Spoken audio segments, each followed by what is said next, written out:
Na, not. Naka Prishtham, the heavenly planets, or Dhruvaloka. Na, nor. Cha, also. Parameshtyam, the planet on which Lord Brahma resides. Na, nor. Sarvabhaumam, sovereignty of the whole earthly planetary system. Na, nor. Yoga Siddhi, Rasadhipatyam, sovereignty of the lower planetary systems. Yoga Siddhi, 8 kinds of mystic yogic power. Anima, Lagima, Mahima, etc. Apuna Bhavam, liberation from rebirth in a material body. Va, or. Samanjasa, O source of all opportunities. Tva, you. Virahaya, being separated from. Kankshe, I desire. Translation, O my Lord, source of all opportunities, I do not desire to enjoy in Dhruvaloka, the heavenly planets, or the planet where Lord Brahma resides, nor do I want to be the supreme ruler of all the earthly planets, or the lower planetary systems. I do not desire to be master of the powers of mystic yoga, nor do I want liberation, if I have to give up your lotus feet. Please repeat. O my Lord, source of all opportunities, I do not desire to enjoy in Dhruvaloka, the heavenly planets, or the planet where Lord Brahma resides, nor do I want to be the supreme ruler of all the earthly planets or the lower planetary systems.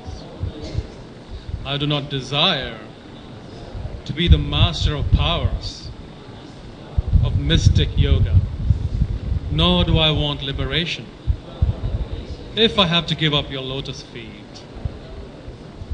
Purport by His Divine Grace, A.C. Bhaktivedanta Swami Srila Prabhupada Ki.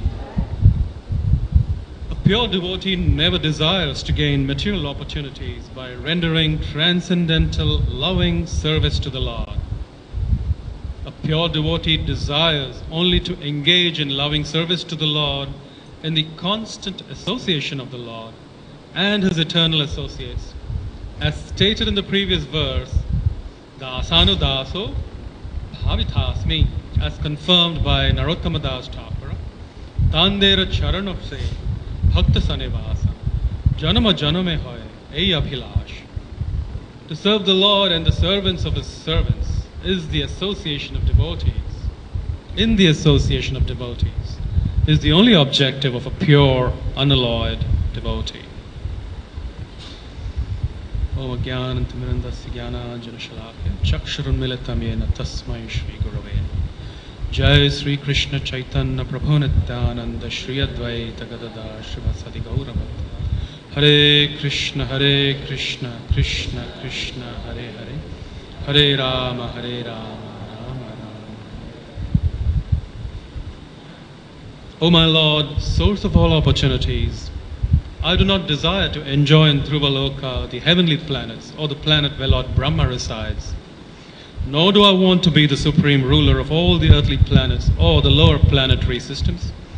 I do not desire to be the master of the powers of mystic yoga, nor do I want liberation if I have to give up your lotus feet. Very exciting chapters in the Srimad Bhagavatam, especially the pastimes of Vrutrasura. This entire pastime is very, very intricate in many, many ways.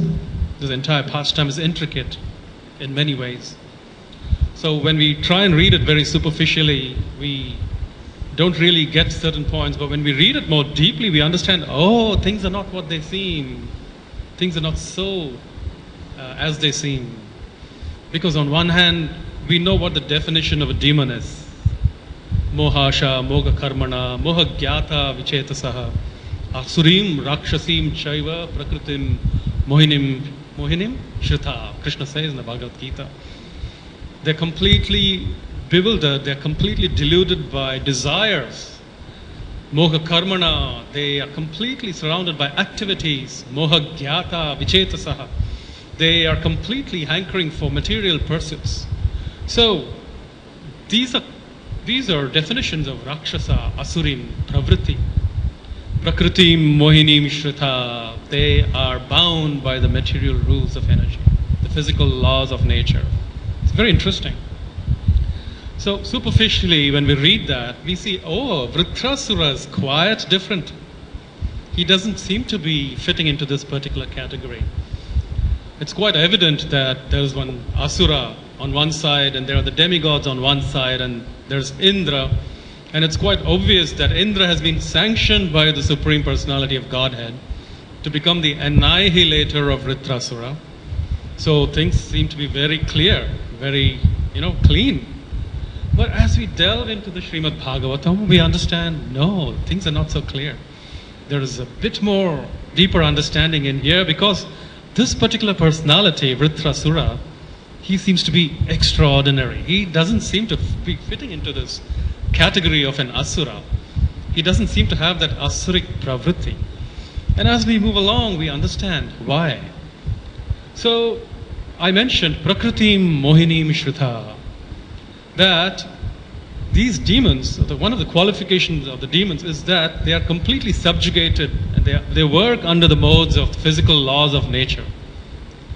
But if you analyze it carefully, what do they actually tend to do, these demons, these asuras? Look at Hiranyakashipu. His primordial activity was to somehow exploit the physical laws of nature. And that is what they think they're doing, the asuras. Exploitation of the physical laws of nature. Look at Ravana, exploitation of the physical laws of nature. So this way, they create all these plans to subjugate people from the earthly planets, all the denizens of the heavens, heavenly planets, subjugation. And even sometimes devotees are under the subjugation of these asuras. It apparently looks like they are working under the control of the asuras, because that's what they think they're doing, the controlling authority. Therefore, they want to exploit the physical laws of nature. Take the example of Hiranyakashipu.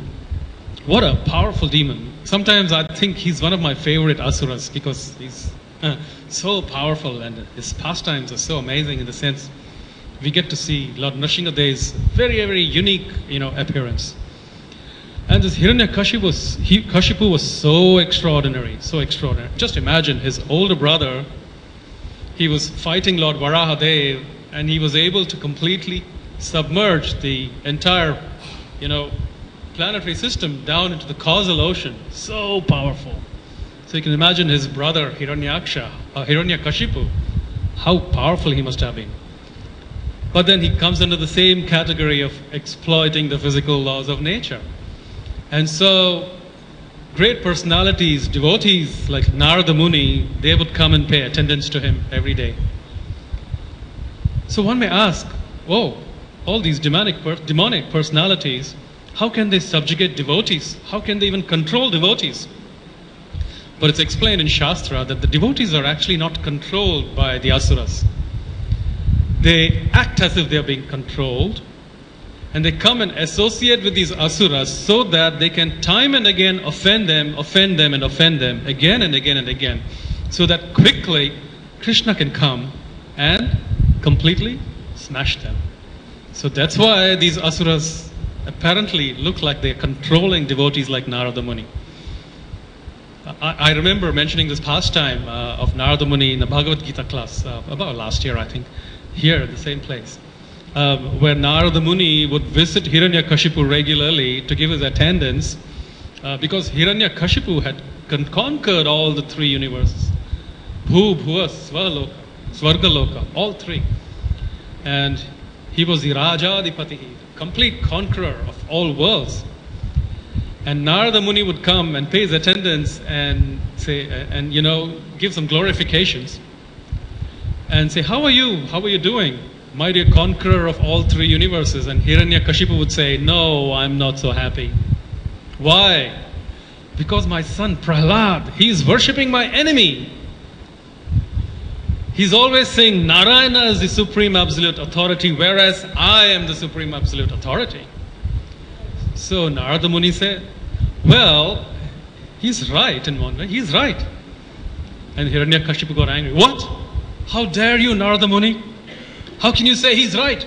Oh no, what I'm meaning to say is, your son says that he is right, that Narayana is the supreme personality of Godhead.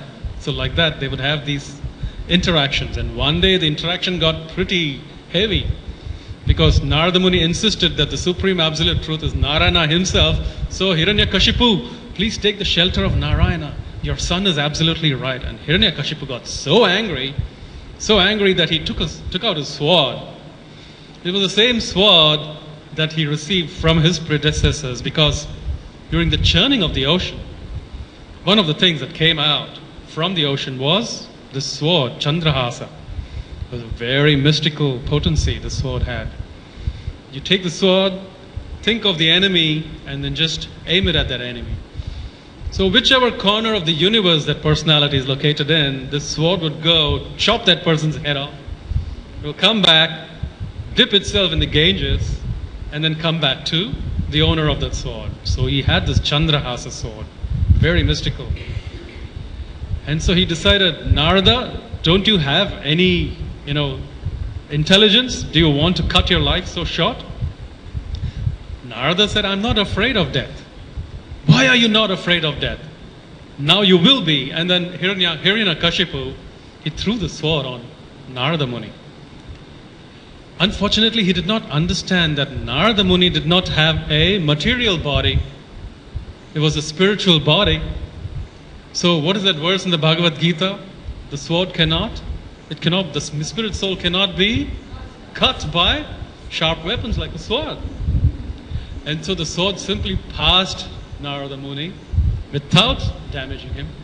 And then it came back to Hiranyakashipu. And then Hiranyakashipu was bewildered. I've never seen something like this happen. So he tried this again and again. Nothing happened to Narada Muni. He was so transcendentally situated in chanting Narayana, Narayana. Then Hiranyakashipu finally asked Narada, Narada, what kind of body do you have? How do I get that body? So Narada Rishi said, my dear Hiranyakashipu, I performed austerities in my previous life. Because of performing these austerities, your sworn enemy Narayana gave me this body. And it's a transcendental body. Then Hiranyakashipu decided, I want that same kind of body. But I won't pray to my enemy Narayana to give me that body. I will perform austerities, pray to Brahma, who will give me that kind of body. And therefore, this is how Hiranyakashipu decided he will go and perform austerities. So he left Prahlad and Kayadu and all the kingdom, and he went and performed austerities. Of course, his original intrinsic nature was to control, so he performed austerities to get something close to being immortal, not completely immortal, something close to immortality. So he prayed to Lord Brahma and he said, my dear Brahma, I don't want to be killed by this, by that. So we all know that pastime. Lord Brahma, even before saying Tathastu, had the vision of Nrsimhadev in his mind. It's explained. Even before he said Tathastu, he had the vision of Nrsimhadev. And so this guy's finished anyway, so he said Tathastu after that. All right, no problem. So this way, Hiranyakashipu, he became such an atrocious asura, and he completely tried to exploit the physical laws of nature. So sometimes you see devotees apparently being controlled or subjugated by asuras, but this is not out of fear. This is simply because they want to enhance or make the pastimes of the Lord happen more quickly, so that the demon can be vanquished. So this is the situation. So another example is, of course, Ravana. Ravana was so powerful that he could, all the seasons, for example, how many seasons are there? How many? 6, I think, yeah. So all these seasons, are there 9 seasons or 6 seasons? There's some permutation combinations too, aren't there? Anyway, the personalities of these seasons would also be subjugated. They would be under the control of Ravana. To the extent that Ravana would say, I want winter now, then it'll be snowfall everywhere. And the next instant Ravana would say, give me some showers, rain. Then the seasons would comply. So powerful. Sometimes even the Sapta Rishis, they would have to listen to Ravana. So powerful. And then there is another example of Nahusha, because when I mentioned Sapta Rishis, I remember Nahusha. So Nahusha, of course, you all remember this pastime of Nahusha. He was a very pious king, but he actually performed over 90 Ashvamedha Yagyas. You perform 100 Ashvamedha Yagyas, then you become Indra, the king of heavens. And he'd already performed 90 Ashvamedha Yagyas. And because Indra had some issues with his spiritual master, he went into hiding. And so the demigods, they were hankering, oh, what do we do now? We need somebody to control heavenly planets. And so they picked up Nahusha, because another 10 more Ashvamedha Yagyas, he would have become Indra anyway. So we might as well bring him up and make him acting temple president, acting, president of the heavenly planetary systems. So initially Nahusha declined because of his piety, but somehow they convinced him, and then they took him to the heavenly planets. But once you sit on that throne, the seat, it's a very dangerous situation, because the seat gets into the head. And you see that happening everywhere today. The politicians, they're so attached to their seats that they don't want to let go. But if there is a chance to, if somehow the circumstances are they have to let go, then they jump seats from one seat to the other. And we practically see that. And that power of that seat is so corrupting. One has to be very controlled. One has to be surrendered to the Supreme Lord to actually sit on the throne of Indra. So you can imagine that the original Indra, he was actually doing a good job, quite a good job. So when Nahusha sat on this throne, he got bewildered, and gradually what happened? Even before he became the actual Indra, although he was the acting Indra, he behaved as if he was a ruler of the universe. He was a ruler of the heavenly planets. And then what did he do at one point? He said, oh, who is the wife of Indra? He inquired. And his assistants and all these rishis and the sages, they got agitated, and they said, oh, why is he asking for Sachi Mata? Her name is Sachi, Indrani or Sachi. Why is he asking for her? And then he says, well, because Indra is not here, I'm Indra now, therefore we should find out if Indrani will become mine. And then all the sages out there thought, oh, here comes his doom, here comes his downfall. So they tried to let him know, please don't go into that area, because in Shastras it's explained, Indrani is unapproachable. It's explained, she's unapproachable. So please don't make this mistake, please. He did not listen. He says, no, I insist, I'm the king of heaven now, and you have to listen to me. So that controlling mentality, once again exploiting the laws of physical nature, although he's sitting on the heavenly, platform.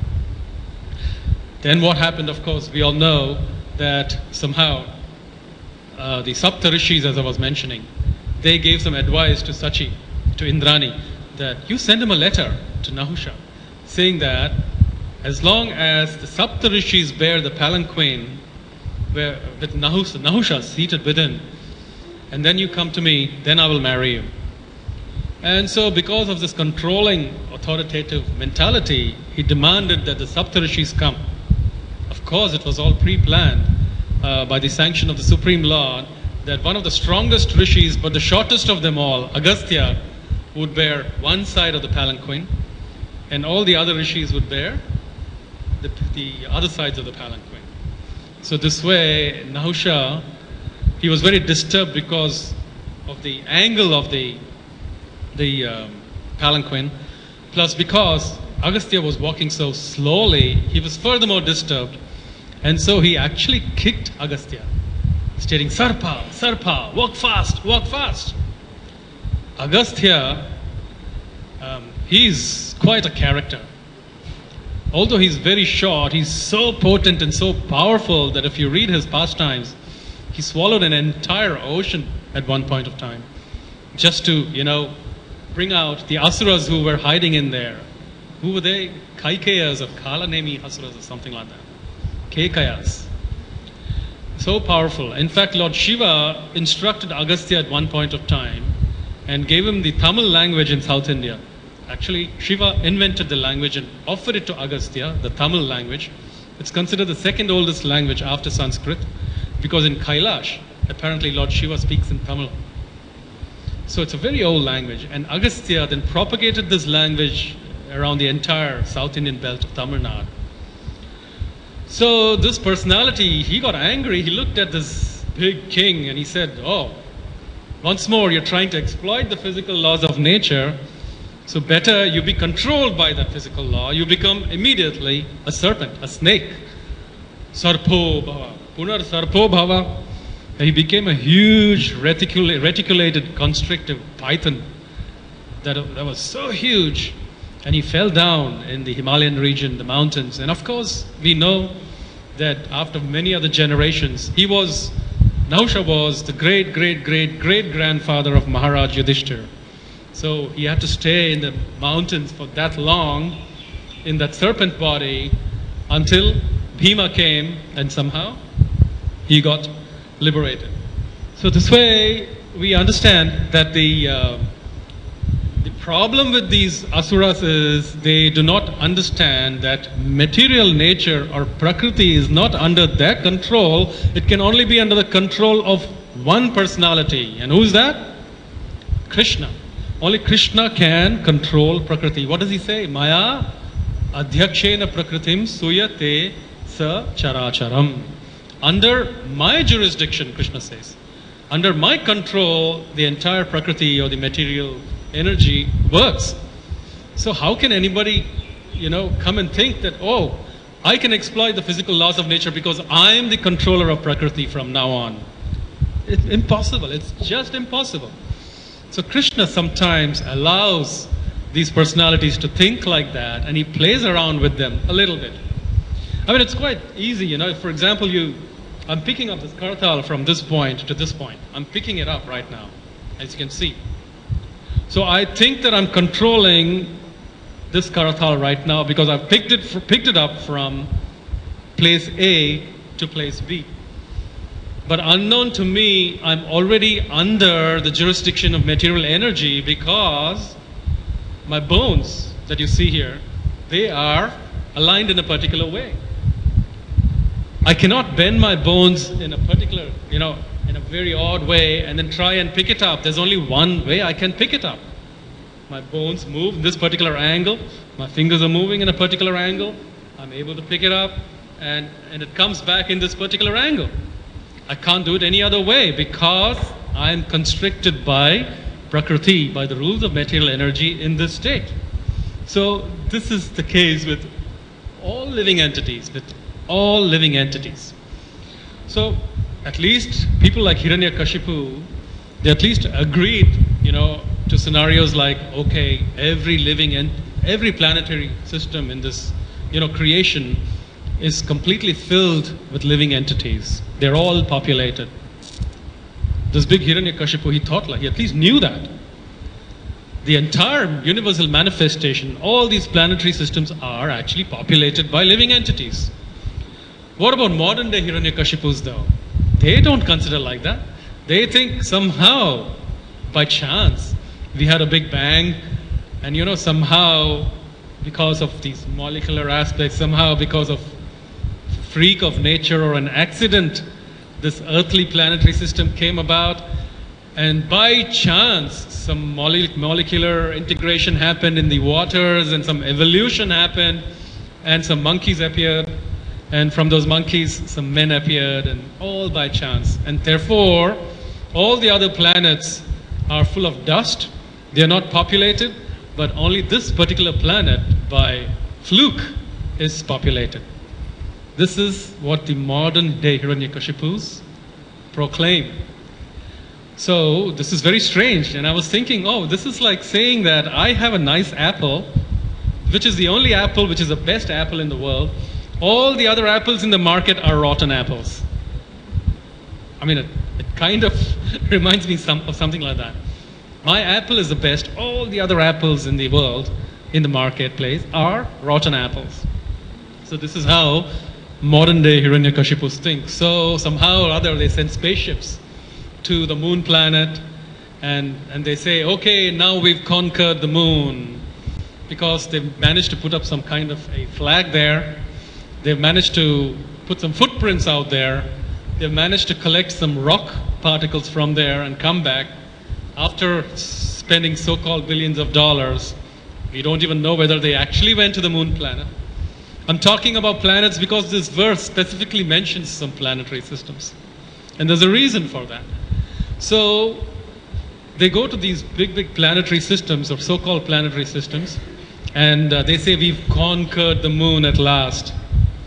We can't even conquer our own senses. What to talk of the moon planet? We don't know where they've been to. It's so easy to control, human society by showing them computer-generated imagery. These days, the computer graphics have become so fantastic. CGI is so evolved that you watch films like Interstellar, you actually feel like you are in that planet. Wow, this is amazing. This is awesome. So realistic. So that way we can bewilder everybody. Even in fact, those many years ago, 30, 40 years ago, there were amazing film personalities like Ray Harry Rasmussen, and in India's own, what's his name? I forgot his name. Who? No, in India there was one very amazing South Indian special effects guy, 40 years ago. He could make Ghatotkacha, pick up Abhimanyu, and then fly around, that kind of special effects, simply by cutting film to film. So what to talk of, optical illusions that can be created now. So this way you can befuddle the entire world, stating that, oh, we've landed on the moon, we've landed here, we've landed there, it's full of dust, there are no living entities there. But once again, this is controlling authority. So this way, the problem arises. In this verse, we specifically see how I don't want to enjoy in Dhruvaloka. I don't want to go to the heavenly planets. I don't want to go to Indraloka. I don't want to go to Brahmaloka, all these amazing planetary systems. I don't want to have any desire to control the mystic yogic potency. Why? Because these do not, if I am supposed to give up the lotus feet of the Supreme Personality of Godhead just to attain liberation, then I don't even want that liberation. This is the actual mood. Not that this is the only planet, all the other planets are full of dust, therefore we can control this planetary system. This is not the mood. The mood here, as Vritrasura states, is a pure devotee never desires to gain material opportunities by rendering transcendental devotional service. There is service, on one hand, Prabhupada states, service, where one may, out of compulsion, perform some activity to please someone, or expecting a reward, you may perform that activity. For example, travel the world and see the world, and join the Navy. So you want to see the world, you get excited, you join the Navy, and then you find out that you really have to suffer because you've got to work so hard. March past, drills, running around, training, completely finished. So that way you have to listen to your commanding officer because he's ordered you. So you're performing that service, but out of compulsion. Then there is devotional service. Devotional service is you perform this activity because you want to perform this activity out of love and affection to a particular person. There is no compulsion, which is interesting. And then there is transcendental, loving devotional service. In scriptures, it's called bhajata, bhajan. Bhajan means transcendental, loving devotional service. Srila Prabhupada states. It's not worship. Worship, adulation can be for demigods. Worship is not bhajana. Bhajana means transcendental, loving, devotional service. So Prabhupada explains this in Bhagavad Gita chapter 6, verse 47. Yoginam api, amongst all the yogis, one who has me within him, abides by me, and performs transcendental loving devotional service. So Krishna explains that. And then Srila Prabhupada in the purport explains that transcendental loving devotional service is bhajataha, bhajanaha, bhajantiye pushkaraksham, nateyanti paratapam. Wherein, if we do not perform transcendental loving devotional service to please the Supreme Lord, then we have the potency of simply falling down into the material condition again and again and again. So this is how the Vedic scriptures explain bhajanti. So this way, the highest form of yoga is performed by all the living entities living in all different material planetary systems. Nityaha sarvagathasthanur achaloyam sanatanaha, Krishna says. Nityaha sarvagathasthanur. All these living entities are present in every corner of the universe, every planetary system. Achaloyam sanatanaha, since time immemorial, they are prevalent, they are present. Every planetary system. So what to talk of planets with only dust and stone and rocks, even there. Take the moon planet, for example, which we have apparently conquered. The Shastra explains the core of the moon is the actual planet. And above that moon, surrounding that moon, is miles and miles of ice. Ice. And because the moon is self-effulgent, it passes through this ice covering, and then it offers this cooling sensation to all the living entities. That is the structure of the moon.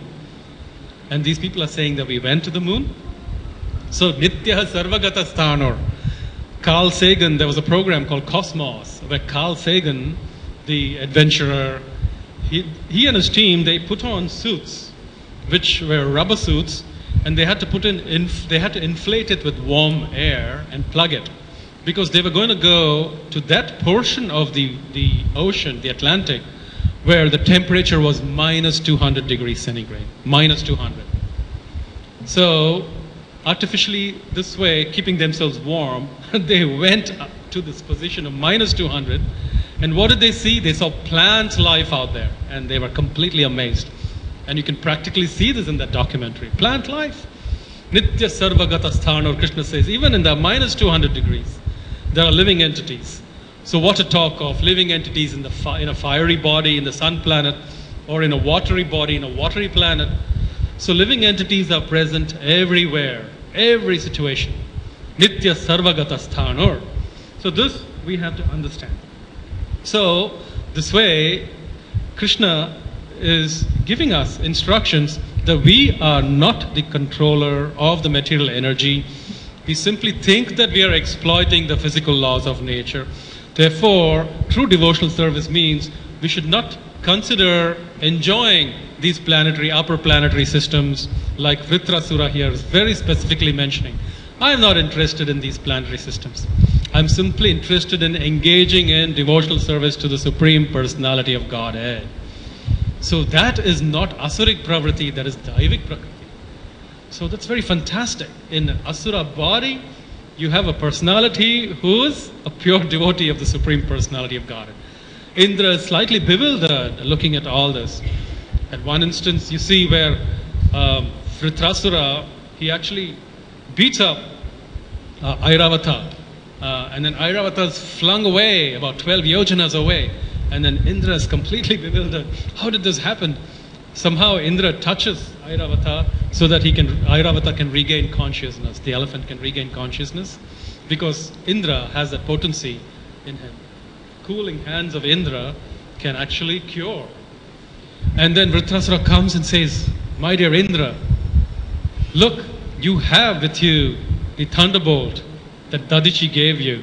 You can use that to kill me. Vritrasura is giving advice to Indra, knowing fully well that this thunderbolt can completely annihilate him.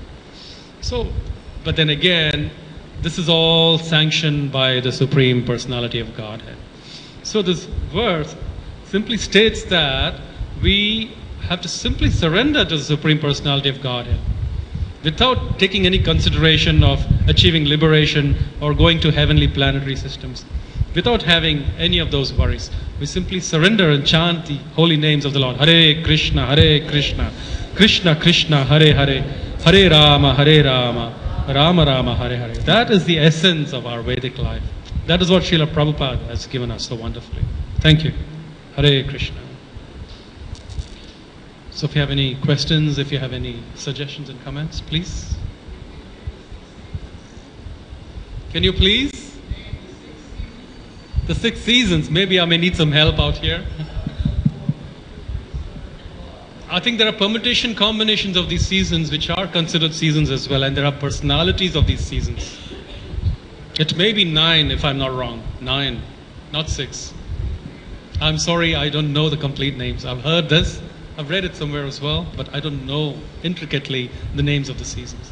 I am in the same boat as you are, unfortunately. Maybe somebody here can. Yes, Mother.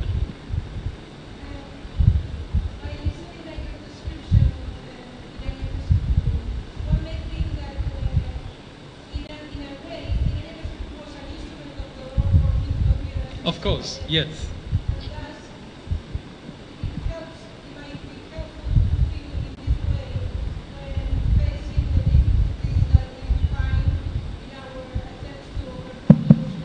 Yes.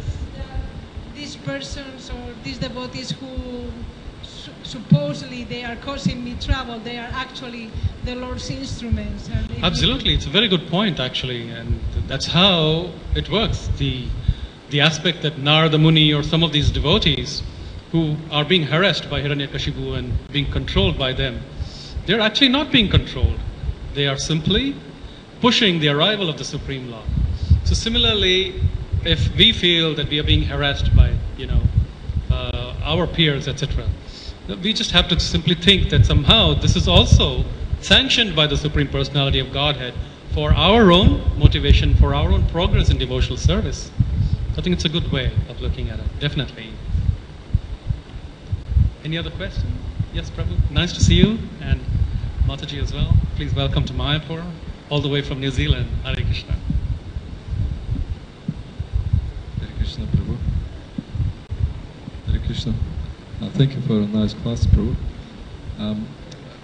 In reading those pastimes you mentioned, Vritrasura and Indra fighting. Vritrasura and Indra were fighting, and apparently Vritrasura is a demon, but we can see that he has very qualities of the devotee. Why? Also another, I'm just reading pastime of Bali Maharaj.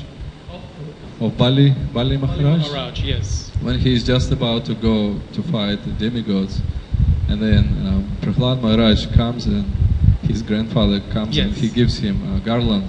Mm-hmm. So I'm struggling to understand how Prahlad Maharaj is also, we call him the best. He's actually Vaishnava. Yes. But he's apparently on the side of the demons, and he's encouraging Bali Maharaj to fight, yes, the demigods. Well, that is because, of course, Prahlad Maharaj is the supreme devotee of the Lord, but Hiranyakashipu managed to perform Garbhadhana Samskara properly. Somehow or other, although he was a demon, he somehow managed to perform Garbhadhana Samskara very accurately and clearly and properly. That's a different pastime in Vishnu Puran. We won't go into too many details. But because of that, and of course, because of the mercy of the devotee of the Lord, like Narada Muni, who was able to impart transcendental knowledge even before Prahlad Maharaj came out of the womb of his mother. Therefore, Prahlad Maharaj was actually born right from start, a pure devotee of the Lord. So there's not much room for bewilderment here because of these situations and these scenarios. And so he was able to impart transcendental knowledge to his student friends even at the age of 5. And he was able to see the Supreme Lord coming out of that pillar. He was able to see Krishna everywhere. Brahmani Gavi Hastini Panditaha Samadarshinaha Vidya Vinaya Sampanne. Brahmani Gavi Hastini Panditaha Samadarshina. So one who is Samadarshi, one who is a Pandita, he sees the spiritual law, the spirit soul and the Paramatma within every living entity. And Prahlad Maharaj could see the Supreme Lord even in that pillar, for that matter. So, of course, he's in a very exalted position and condition. Whereas Hiranyakashipu, because practically we can see that because he was exploiting the physical laws of nature. And when you exploit the physical laws of nature, there are three subcategories that goes with it. Number one, we want to exploit the physical laws, but we don't know how it fully works in the first place. We don't know how nature works fully well in the first place. Number two, we do not actually have control over nature. Number two. And then number three, we do not know what actual benefit we are going to derive when we think we are controlling that nature. So this is the circumstance that Hiranyakashipu is, moving under. Whereas the circumstance that Prahlad Maharaj is thinking is that Krishna is the summum bonum. He's a complete controller of both animate and inanimate. Therefore, he was in a very perfect situation. I hope that answers the question. Hare Krishna. Any other questions or suggestions or comments, please? Thank you. Grantaraj Srimad Bhagavatam ki jai, Jagat Guru Srila Prabhupada ki jai. Hare Krishna. Oh, one more question? No. Okay.